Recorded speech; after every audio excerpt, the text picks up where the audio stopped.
Halo sobat, jumpa lagi. Melanjutkan kisah Tanah Warisan karya Esa Mintarja. Kali ini dalam episode Tugas Berat Kitambi. Selamat menikmati.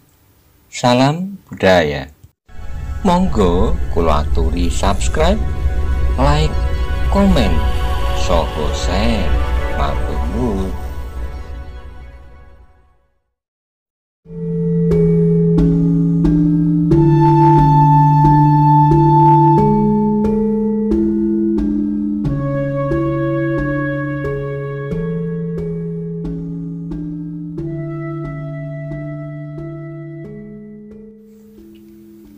Namun di sela-sela langkahnya yang tergesa-gesa, Temunggul seolah-olah telah menemukan dirinya kembali setelah beberapa saat ia terbius oleh mimpi yang dihembuskan oleh Ki Demang. Ratri, sawah, bekal menjelang kawin, kemudian dibumbuinya sendiri, menyingkirkan Ki Demang itu pula.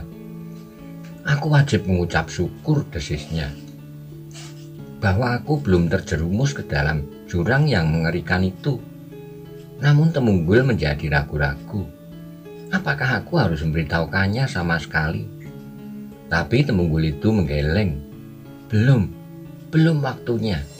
Aku masih ingin mengetahui apakah sebenarnya maksud Ki Demang. Aku masih harus berpura-pura menerima tawarannya itu. Temunggul pun kemudian mempercepat langkahnya. Bahkan kemudian ia melompat memotong jalan lewat beberapa kebun yang kosong, memintas jalan-jalan sempit untuk mendahului Bramanti yang berjalan seenaknya di sepanjang jalan pedukuhan. Meskipun kadang-kadang kakinya menginjak duri gadung dan bahkan menyentuh kemarung, namun Temunggul sama sekali tidak menghiraukannya lagi. Ketika ia melompati pagar batu terakhir dan muncul di jalan yang membujur di pinggir padukuhan, ia pun menarik napas dalam-dalam. Ia belum melihat Bramanti di pojok desa. Mudah-mudahan aku mendahuluinya, desisnya. Ternyata bahwa baru sejenak kemudian ia melihat Bramanti melangkah satu-satu ke arahnya. Temunggul mendesis ketika Bramanti telah menjadi semakin dekat. Kau seolah-olah sedang melihat-lihat daerah yang belum pernah kau kunjungi. Bramanti mengerutkan keningnya, kemudian ia pun tersenyum, jawabnya. Udara menjelang fajar terasa nyaman sekali. Dingin sekali, jawab Temunggul yang masih basah oleh keringat. Bramanti tidak segera menyaut, tetapi ketika ia menepuk pundak Temunggul terasa baju anak muda itu basah. Apakah kau terjerumus ke dalam parit? Ia bertanya. Temunggul pun tersenyum pula. Kalau malam ini terlampau dingin bagimu, maka kau pasti tidak akan berpeluh sampai seluruh pakaianmu menjadi basah. Temunggul tidak segera menjawab. Pakaiannya telah menjadi basah sejak ia tersiksa di bawah pohon ketapang, tetapi sudah barang tentu bahwa ia tidak dapat mengatakannya. Kau benar-benar sehat, Temunggul? Di malam begini kau dapat juga berkeringat demikian banyaknya. Keringat dingin, jawabnya. Mengapa? Aku menjadi sangat gelisah. Aku tidak menemukan Kitambi. Kemudian aku kau siksa di pojok desa ini. Maaf, sahut Bramanti. Aku telah bertemu dengan Paman Tambi. Aku berbicara beberapa saat, kemudian karena itu aku agak terlambat datang. Tidak ada batas waktu. Tetapi tiba-tiba Bramanti mengerutkan keningnya. Kalau kau sudah lama di tempat ini, kau pasti bertemu dengan Paman Tambi. Belum terlalu lama. Aku berjalan menyusuri pematang dan aku singgah juga melihat sawahku sejenak. Bramanti mengangguk-anggukkan kepalanya, katanya. Kalau aku segera menyusulmu, maka akulah yang akan kau siksa di sini. Keduanya tertawa sementara bayangan yang kemerah-merahan telah menyapu langit. Fajar, desis Temunggul. Ini berarti bahwa semalam suntuk aku tidak tidur. Aku juga, sahut Bramanti. Akibat kelambatan Paman Tambi, desis Temunggul sambil tertawa. Dan Bramanti pun kemudian tertawa pula. Ketika kedua anak muda melangkah kembali ke Kademangan, maka Kitambi duduk terkantuk-kantuk di pojok gardu. Ki Jogoboyo telah pulang dahulu karena besok ia masih mempunyai banyak pekerjaan. Namun setiap kali terasa nada Tambi berdesir apabila teringat olehnya pesan panggiring yang harus disampaikan kepada Bramanti dan ibunya. "Bagaimana aku akan memulainya?" katanya di dalam hati. Bagaimana? Bramanti nampaknya tidak begitu senang kepada kakaknya. Apalagi setelah ia mendengar bahwa Panggiring pernah menjadi seorang penjahat yang sejahat-jahatnya. Aku tidak menyangka bahwa begitu cepatnya Panggiring berhasrat untuk kembali ke kampung halaman. Sambil menguap, Kitambi menggeleng-gelengkan kepalanya. Kepalaku menjadi pusing karenanya, tetapi aku berhasrat untuk mencari jalan. Namun Kitambi tidak segera dapat mengatakannya kepada Bramanti. Ketika Bramanti dan Temunggu datang, ia sama sekali tidak mengatakan apapun tentang seseorang yang telah menemuinya di tengah-tengah sawah. Tetapi Kitambi menjadi berdebar-debar ketika ia mendengar seseorang dengan nafas yang berkejaran berkata, "Aku baru pulang dari sawah." "Mengapa?" bertanya Temunggul. "Aku bersama 2 orang kawan sedang berada di dalam gubuk di tengah sawah, menunggui tanaman yang sedang berbuah. Tiba-tiba aku melihat seseorang berjalan ke arah barat. Langkahnya belum pernah aku kenal, dan rasa-rasanya memang bukan orang Kademangan ini. Kami menyangka bahwa orang itu bermaksud jahat, karena ketika kami menyapanya, ia sama sekali tidak berhenti. Lalu apakah yang kalian lakukan?" "Kami bertiga mengepungnya, tapi orang itu hilang seperti hantu. Kami sama sekali tidak menemukannya. Meskipun menurut dugaan kami, orang itu masih belum meninggalkan tempatnya. Kami menyangka bahwa ia hanya sekedar bersembunyi di sela-sela tanaman. Tapi setelah kami cari beberapa lama, kami tidak menemukannya." Kening Bramanti menjadi berkerut-kerut. Dengan nada yang berat ia bertanya, "Kau tidak melihat wajahnya?" Orang itu menggeleng. "Tidak, kami tidak sempat." "Pakaiannya?" menyela Kitambi. "Kami juga tidak dapat melihat dengan jelas. Yang nampak pada kami hanyalah bayangan yang kehitam-hitaman. Tinggi atau pendek, gemuk, tinggi, besar." Terasa sesuatu melonjak di dalam dada Kitambi. Orang itu pasti sudah melihat Panggiring. Untunglah bahwa di dalam gelapnya malam orang itu tidak segera dapat mengenalnya. Mengapa orang seperti Panggiring masih juga terjebak dalam pengamatan seseorang tanpa dapat menghindarinya, sehingga ia terpaksa bersembunyi setelah dikejar-kejar? Bertanya Kitambi di dalam hatinya. Mungkin Panggiring memang sudah tidak berniat berbuat apapun, sehingga ia menjadi lengah terhadap hal-hal serupa itu. Atau bahkan dengan sengaja ia mulai menampakkan dirinya. Temunggul pun kemudian mengangguk-anggukkan kepalanya. Perlahan-lahan ia berdesis. Apakah ada kemungkinan bahwa orang itu adalah salah seorang kepercayaan Panembahan Sekar Jagad? Atau bahkan Sekar Jagad sendiri? Bramanti menggeleng. "Aku tidak tahu." Dada Kitambi menjadi semakin berdebar-debar ketika Bramanti bertanya kepadanya, "Apakah paman tidak melihat seorang pun di sawah?" Kitambi ragu-ragu sejenak, tetapi kemudian ia menggelengkan kepalanya. "Tidak, aku tidak melihat seseorang pun." Bramanti mengerutkan keningnya kemudian bertanya, "Mungkin salah seorang dari kita, tapi karena malam yang gelap, kalian tidak segera dapat mengenalnya. Atau mungkin seseorang dari padukuhan tetangga yang oleh sesuatu keperluan terpaksa berjalan di malam hari. Tapi mereka tidak akan melalui jalan-jalan yang sulit atau bahkan melewati pematang. Mungkin orang itu tergesa-gesa sehingga ia memilih jalan memintas. Tapi ia tidak berhenti ketika kami menyapanya. Kalau begitu hampir pasti ia sedang tergesa-gesa. Orang itu tidak menyaut meskipun ia tidak sependapat dengan Bramanti.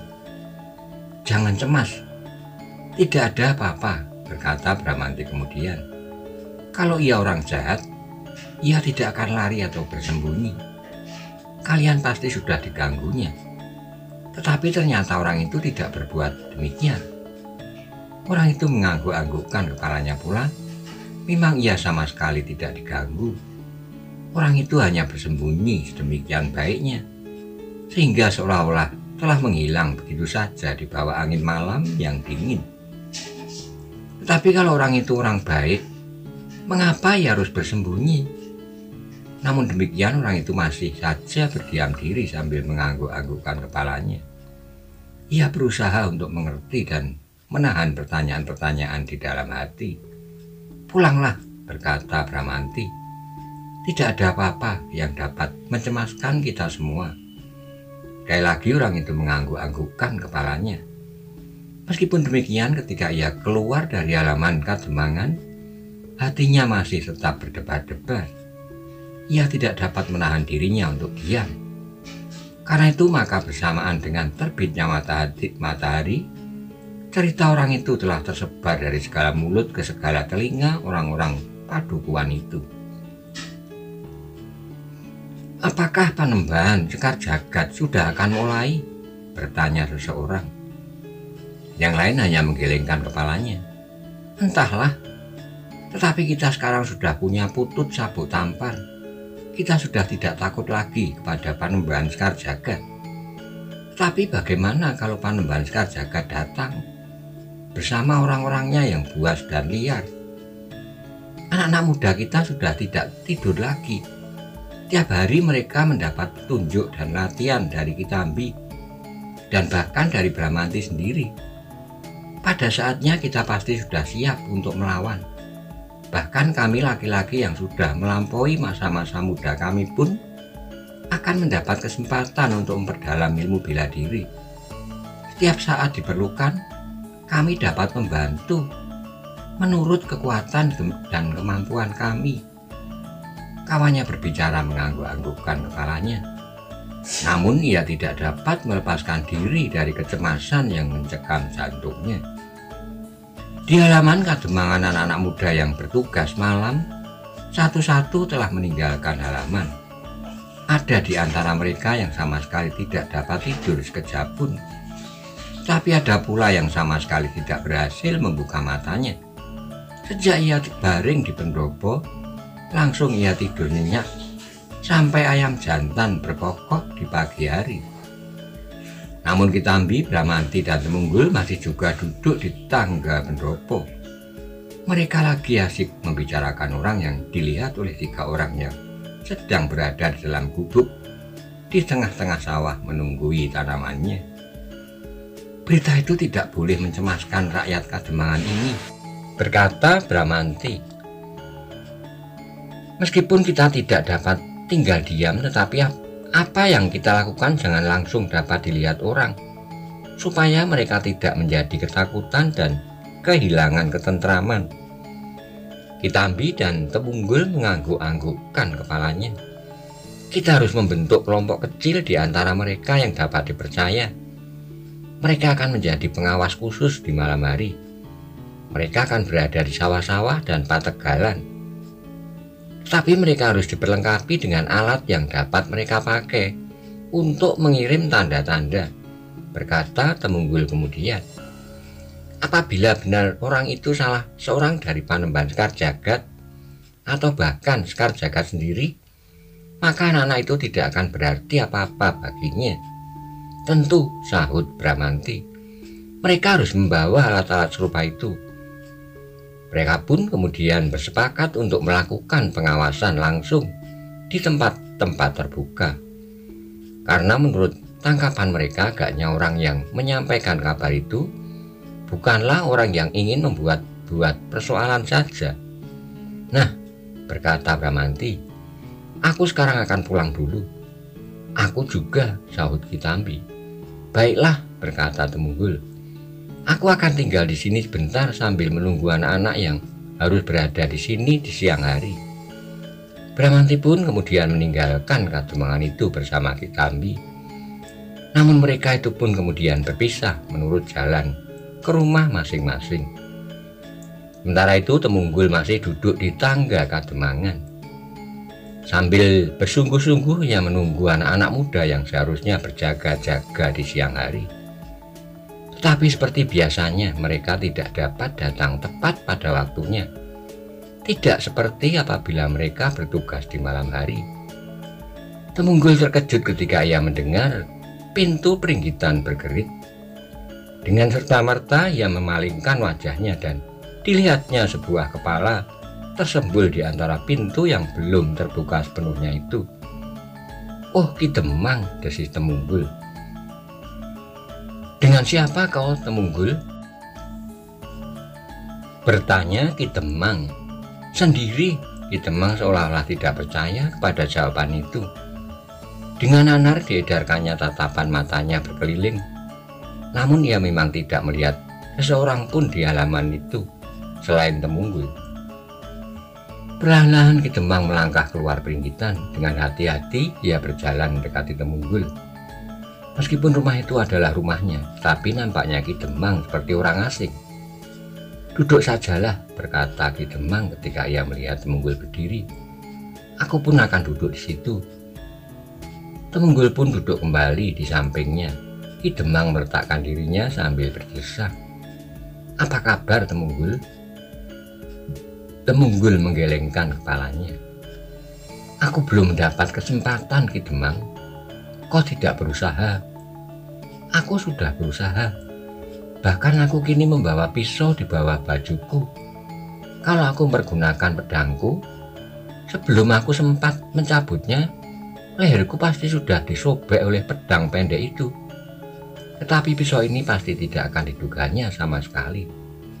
Sehingga dari jarak yang tidak lebih dari sejengkal, apabila kami berjalan bersama-sama, aku dapat tiba-tiba saja menyerangnya."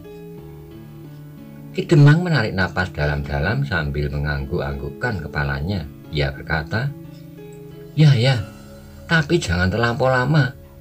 Kalau Penembahan Sekar Jagad kehilangan kesabaran, maka ia pasti akan segera bertindak."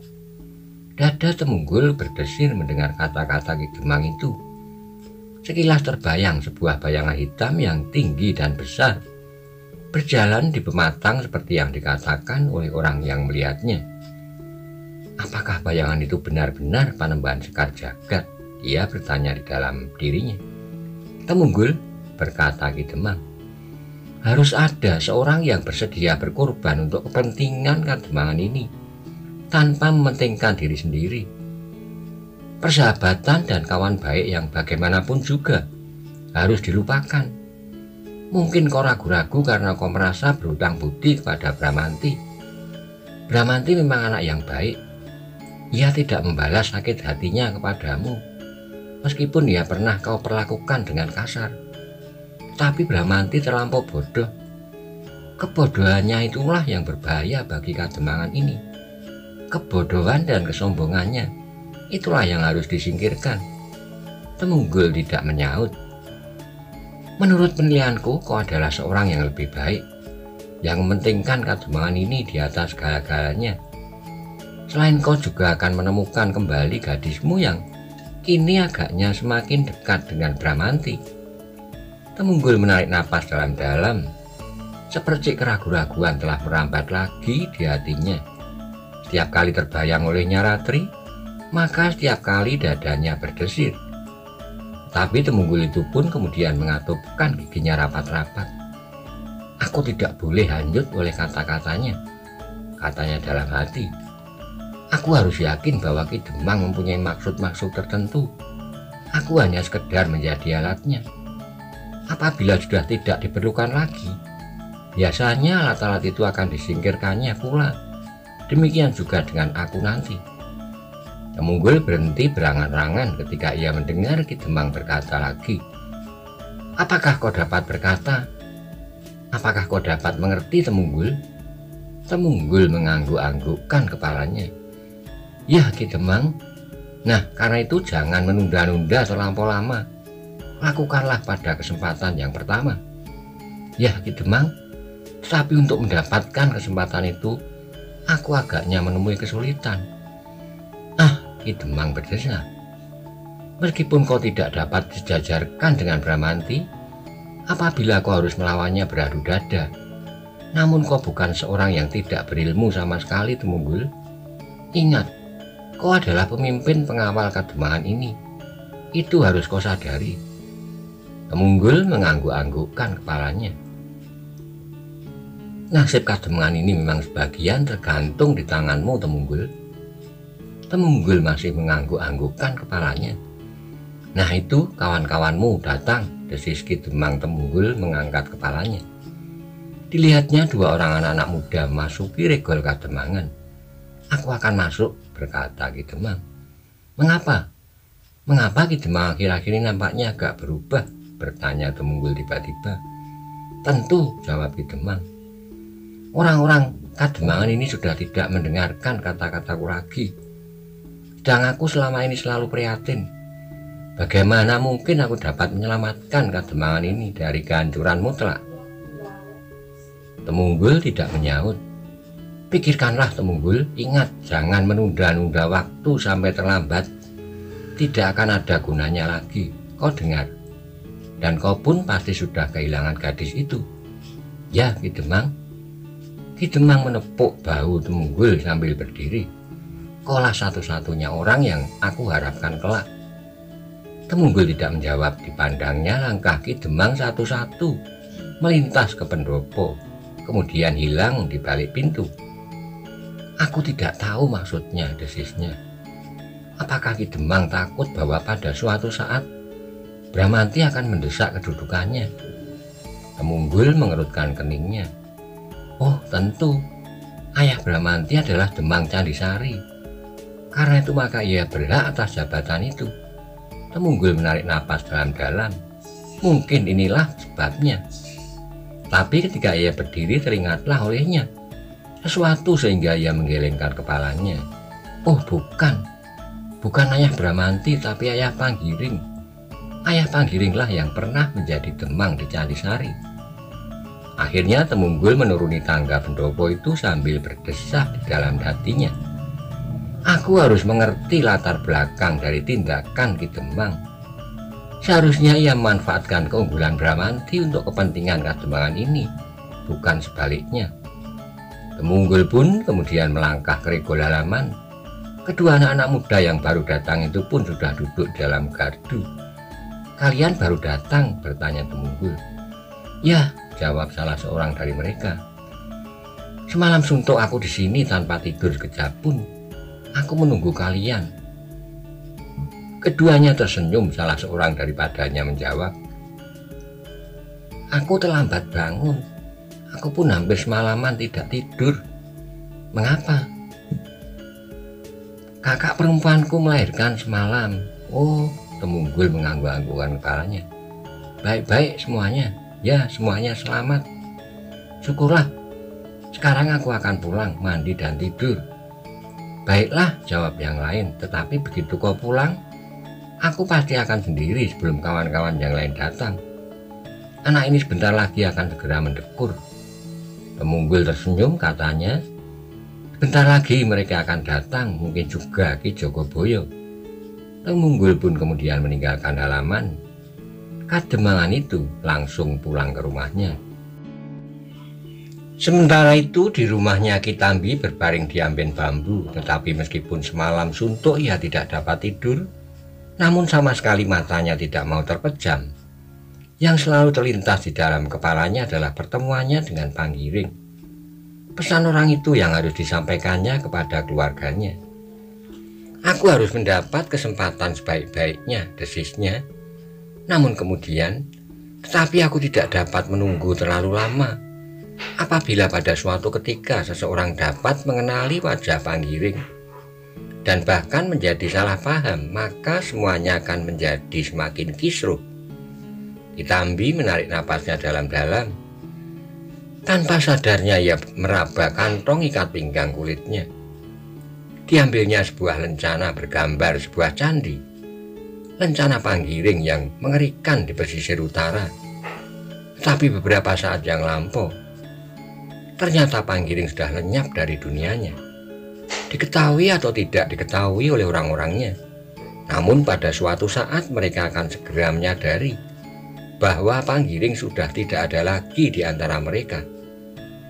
Pada suatu saat salah seorang dari anak buahnya pasti akan mencarinya kemari, berkata orang tua itu dalam hatinya.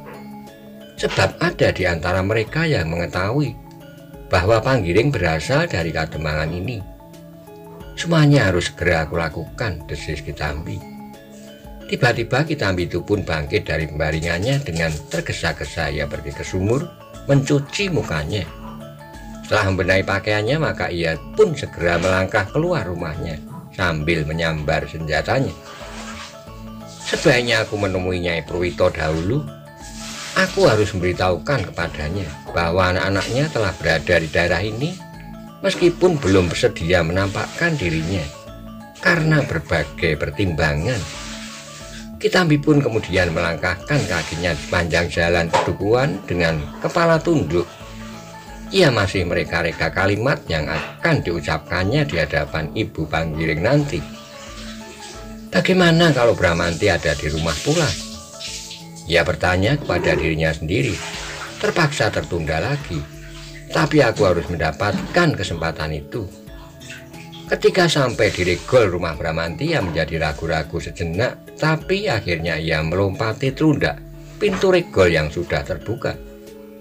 Anak itu tidak ada di bawah pohon sawo. Mungkin ia lelah dan ngantuk, desis Kitambi yang pergi perlahan-lahan melintasi halaman menuju ke kandang. Perlahan-lahan Kitambi mendekati pintu, tapi pintu itu tertutup rapat. Anak itu tidak ada di dalam, katanya di dalam hati. Aku sama sekali tidak mendengar desah napasnya. Karena itu Kitambi tidak membuka pintu. Adalah kebetulan sekali kalau Bramanti tidak berada di rumahnya. Ia akan dapat berbicara leluasa dengan ibunya. Kitambi pun kemudian meninggalkan kandang yang kosong itu, langsung naik ke pendopo.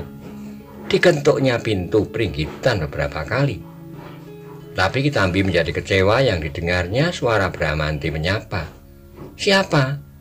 Orang tua itu menarik napas dalam-dalam, tetapi ia harus menjawab. Aku Bramanti, Tambi.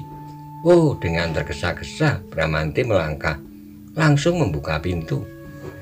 Paman sudah sampai kemari. Apakah paman tidak beristirahat?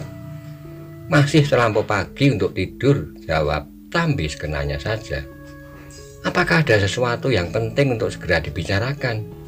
Oh, tidak. Sudah lama aku tidak singgah kemari. Bramanti mengerutkan keningnya. Namun ia menjawab, ya, sejak kemarin. Oh, Tambi mengerutkan keningnya pula, kemudian ia tertawa pendek. Ya, kemarin aku datang kemari. Tapi maksudku sudah agak lama aku tidak bertemu dengan ibumu. Ibu berada di dapur, paman, sahut Bramanti. Apakah aku harus memanggilnya? Jangan, biarkan aku pergi ke dapur, jawab Tambi. Tapi kau tidak mempunyai keperluan yang lain? Aku sedang mengumpulkan pakaianku yang kotor, paman. Aku akan pergi ke bendungan mencuci. Ah, desah Tambi. Setiap hari kau mencuci. Pakaian yang itu saja yang kau cuci. Bramanti, kalau begitu caramu melihara pakaian, maka pakaianmu akan lekas rusak. Padahal belum tentu kau dapat membelinya lagi. Tidak setiap hari, paman, jawab Bramanti. Tiap hari, potong Tambi. Kalau tidak ada pakaianmu yang kotor, maka pakaianmu yang bersih pula yang kau cuci. Jangan kau sangka aku tidak tahu bahwa kau hanya sekedar ingin pergi ke bendungan. Ah, paman selalu mengganggu. Aku pernah semudah kau, Bramanti. Itulah ibu, berkata Bramanti. Tiba-tiba ketika ia melihat ibunya muncul dari pintu samping, lalu katanya, Bu, paman Tambi. Oh, marilah, silakan duduk. Terima kasih, jawab Tambi. Kemudian kepada Bramanti ia berkata, kalau kau akan pergi ke bendungan, pergilah. Kau akan kesiangan nanti dan anak-anak itu sudah terlanjur pulang. Ah, aku tidak memerlukan siapapun, paman, sahut Bramanti. Adalah kebetulan sekali kalau bendungan itu telah sepi. Kitambi tidak menjawab, tetapi ia tertawa berkepanjangan. Bramanti pun kemudian pergi ke bendungan, ditinggalkannya Kitambi bersama ibunya duduk di peringgitan.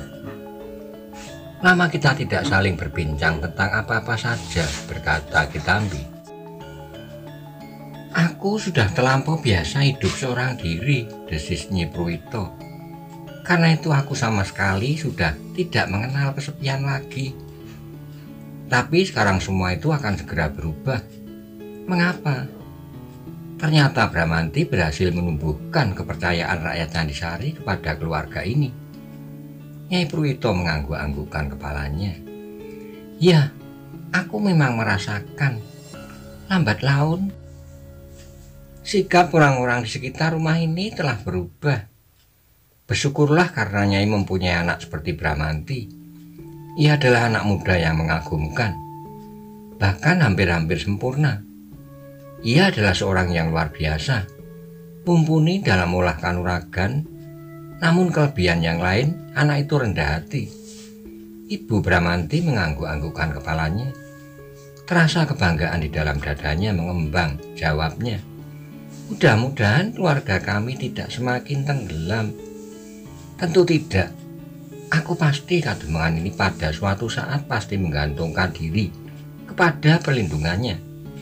Kini pengaruhnya menjadi semakin dalam.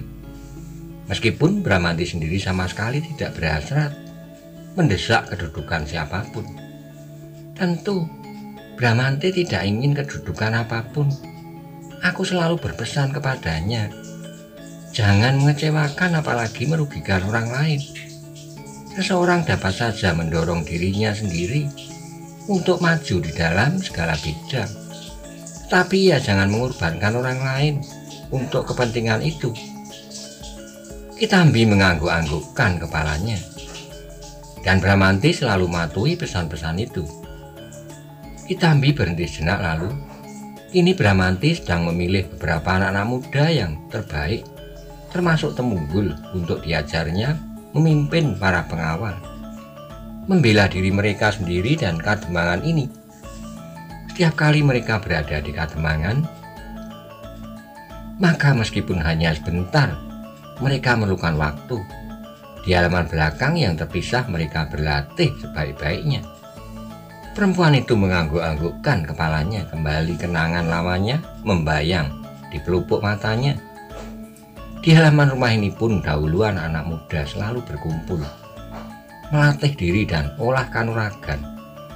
Bukan itu saja, pendopo ini pun selalu dipakai oleh beberapa gadis dan anak-anak muda yang berlatih menari. Tetapi Bu Bramanti tidak merindukan masa-masa itu lagi. Sudah dikatakannya bahwa Bramanti tidak sebaiknya berusaha mendesak kedudukan orang lain.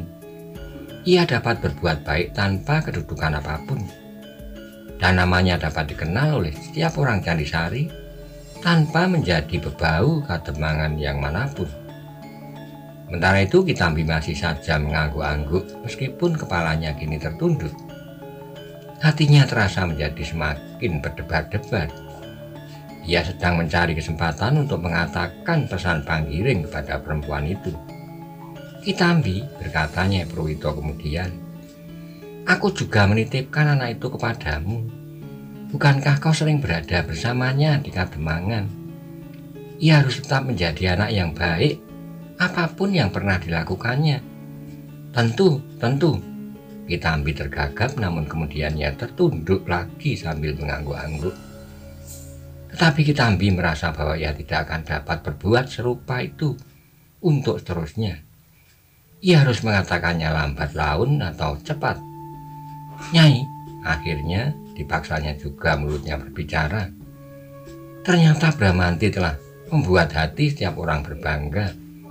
Bukan saja ibunya, aku dan kawan-kawannya. Nyai Pruwito mengerutkan keningnya. Ia merasakan nada suara Kitambi agak berubah. Tapi perempuan tua itu tidak segera menyaut. Keluarga ini lambat laun telah menjadi pusat perhatian rakyat Candisari, seperti beberapa puluh tahun yang lampau. Ibu Bramanti masih tetap diam. Bukankah Nyai mengharapkan demikian? kesempurnaan yang bulat bagi pulihnya kembali keluarga ini. "Ah, itu tidak mungkin, Kitambi," sahut perempuan itu. "Yang lampau biarlah lampau. Aku bersyukur dan berterima kasih bahwa aku kini sudah tidak berpisah lagi dari tangga di sekitarku. Itu sudah cukup untuk saat ini." Kitambi menarik napas dalam-dalam, memang sulit untuk memulainya. Bahkan agaknya ia sudah hampir tersesat jalan pada langkahnya yang pertama. "Bukan begitu, Nyai," jawab Kitambi. "Sudah tentu keluarga yang bulat yang masih mungkin dapat dicapai. Yang sudah tidak ada sudah tentu tidak akan dapat kembali. Tetapi yang masih ada itulah yang dirindukannya." "Maksudmu?" Seandainya Nyai, keluarga ini berkumpul kembali, bukankah kebanggaan Nyai akan menjadi sempurna? Maksudmu apabila Panggiring ada di rumah ini pula? Misalnya, Nyai." Perempuan itu mengangguk-anggukkan kepalanya. Namun kepalanya tertunduk. Dengan nada yang dalam ia bertanya, "Mengapa tiba-tiba saja kau bertanya tentang Panggiring?"